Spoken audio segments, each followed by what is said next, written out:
কর্মসূচিতে আওরঙ্গজেবের একটি ছবি এবং সবুজ কাপড়ে ঢাকা এক প্রতীকী কবরে আগুনও লাগানো হয়। ওই অগ্নিসংযোগের ঘটনার পরই পরিস্থিতি সহিংস হয়ে ওঠে। বিভিন্ন এলাকায় যানবাহন ও দোকানে হামলা চালিয়ে আগুন ধরিয়ে দেওয়া হয়। ইট পাটকেল নিক্ষেপ সহ নানাভাবে পুলিশও আক্রান্ত হয়। অন্তত 25 জন পুলিশ কর্মী এই অরাজকতায় আহত হন বলে জানা গেছে। পরে পুলিশ পরিস্থিতি নিয়ন্ত্রণে আনতে লাঠিপেটা করে ও কাঁদানে গ্যাস ছোড়ে।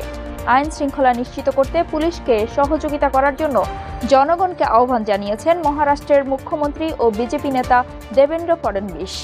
তিনি নাগরিকদের গুজবে বিশ্বাস না করার এবং আইন নিজের হাতে না নেওয়ার জন্য আহ্বান জানিয়েছেন। তিনি বলেছেন, নাগপুর শান্তিপ্রিয় শহর এবং একে অপরের সুখ দুঃখে অংশগ্রহণ করে।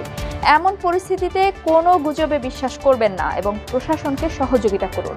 নাগপুরের পুলিশ কমিশনার রবীন্দ্র কুমার সিঙ্গাল ভারতীয় নাগরিক সুরক্ষা সংহিতার